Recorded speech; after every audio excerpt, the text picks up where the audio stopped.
Right, Nick, no singing. Today I'm going to show you how to easily magnetise the Necron Monolith guns, despite Games Workshop making it very difficult to do. And it's coming right up. Necrons!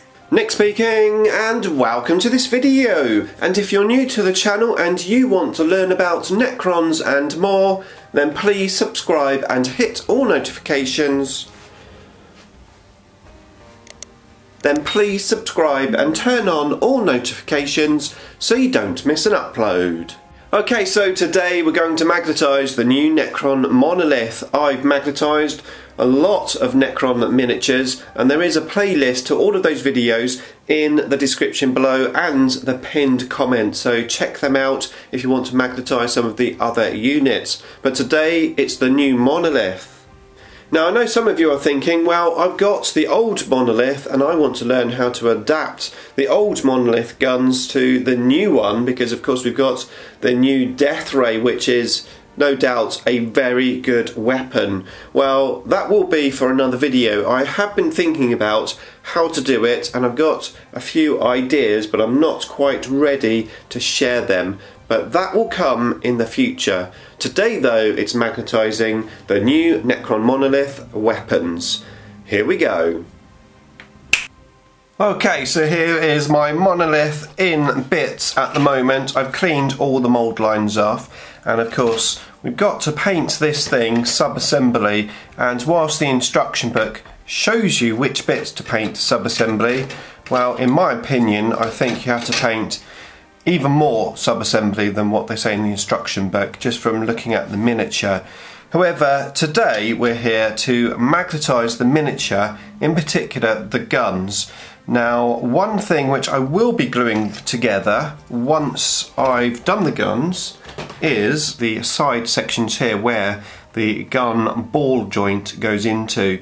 Now, I did look at removing these pieces of plastic here to get the ball joint in and out, and I have to be honest, I'm still not sure 100% if that would actually work, but I have a feeling it wouldn't. But I didn't want to cut these off and then it wouldn't push in and out, and then I ruined the model. So I decided just to magnetise the guns themselves rather than just pushing in and out the ball joint, which I don't think will work anyway, to be honest with you. However, magnets was the choice, so let's get magnetising these guns. Okay, so let's have a look at magnetising the two gun options, the Death Ray and the Gauss Flux Arc. Now, I've had a good look at these gun options, and what is very clear indeed, is that Games Workshop has made it as hard as possible for you, for me, for us to interchange these guns. I've even heard of people saying that they tried and they just gave up and in the end just glued the gun on. However, I will defeat Games Workshop, and I think I've come up with a pretty good plan to actually magnetise these guns.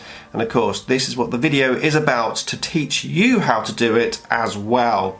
Now, one thing which is clear, and how Games Workshop have made it, well, very difficult to magnetise the guns, is that the guns have their own ball joints.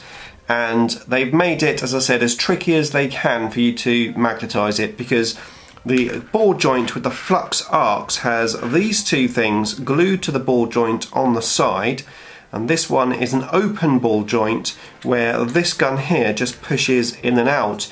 To be fair, this one is a pretty simple build. What they could have done is just made the Gauss Flux Arc here with a pushy out bit, and then you could have just pushed it into the hole. Job done. However, they haven't done that.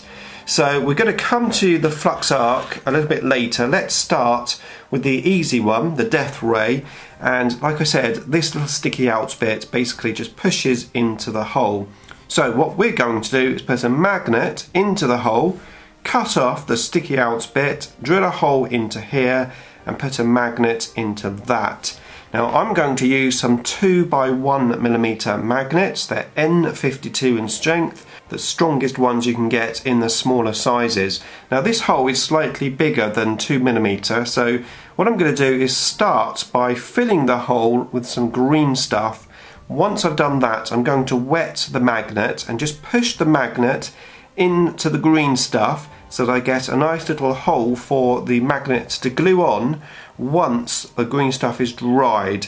And then on this side, like I said, I'm going to cut this off, drill a hole out, and then I'm going to glue a magnet into the hole. Once that's done, then those guns should magnetise very easily. Okay, so for reference, if you don't know what green stuff is, it's an epoxy which you mix together which goes hard, and it's great for this hobby of ours. I will link you up to a video all about green stuff in the description below, so check that out if you need to.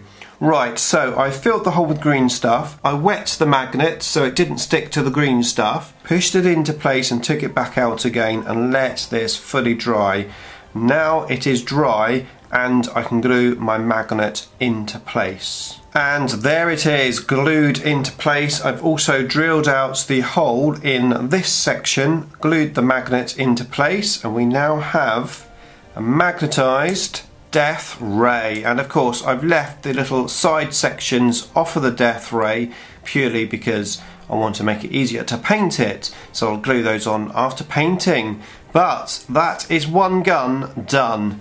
Now we're going to move on to the next one. Okay, so going back to this piece, which of course we now have the ball joint already, so we can put the ball joint into position. I will prime all this before I glue it together, and one reason for that is it's going to make this joint a little bit tighter.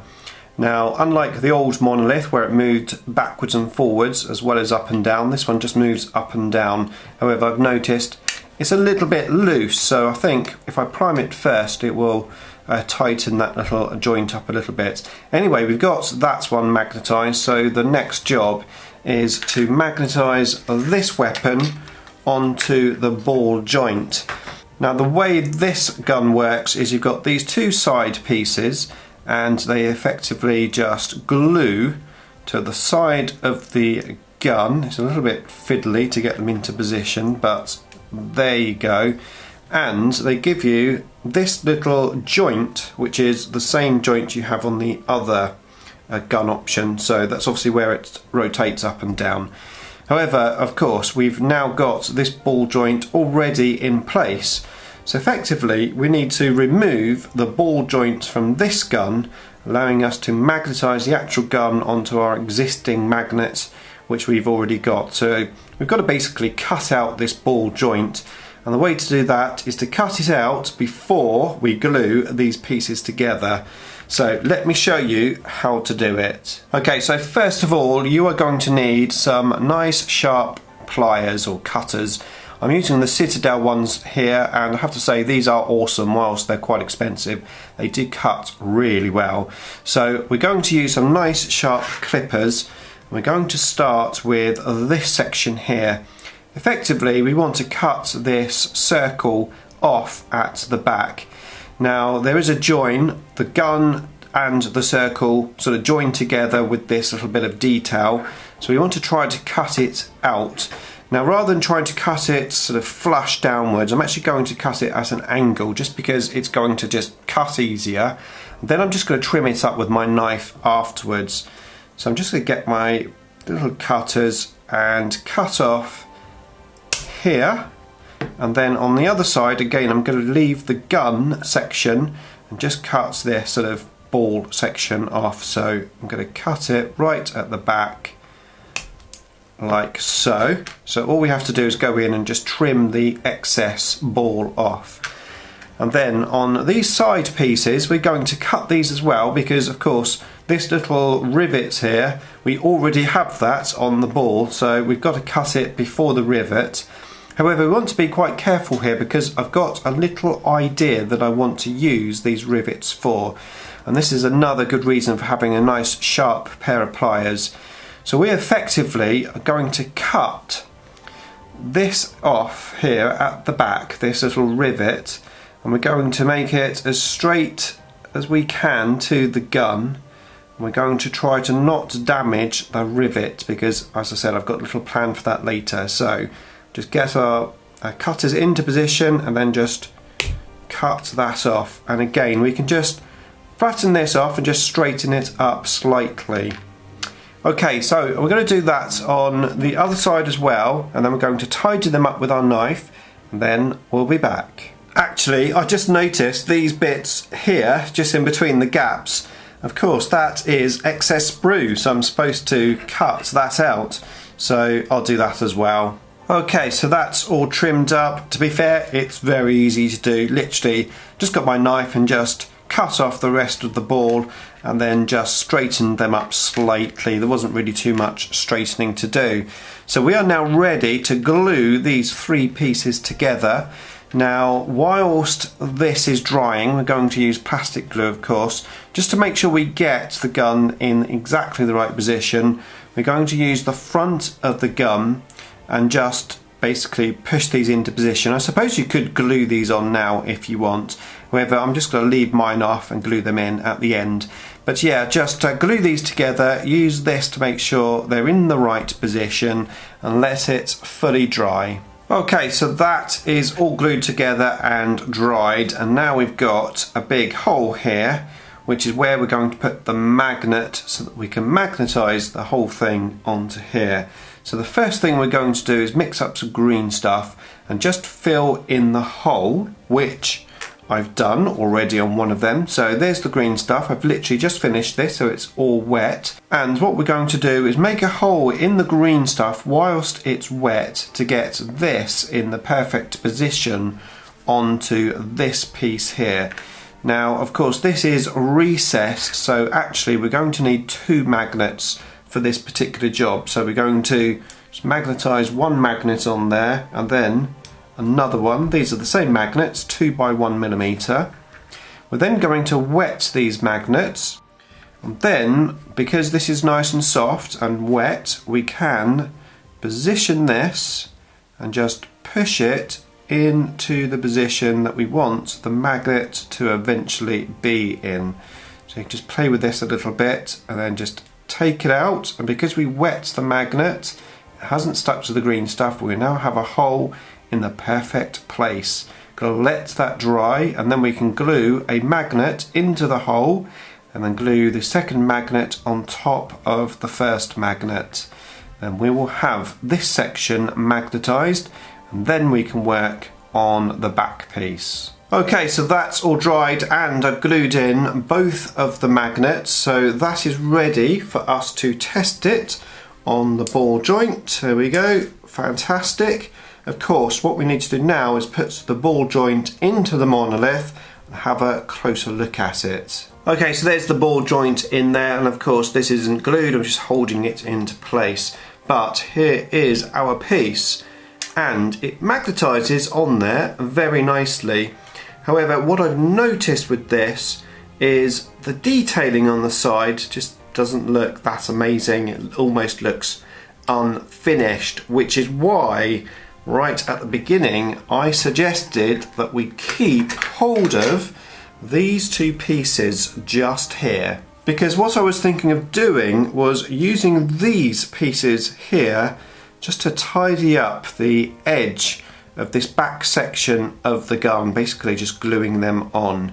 Now what I'm going to do is share my process that I went through to get to my final design of the gun. So the first thing I did was actually glue those pieces on, which I've got done on this gun.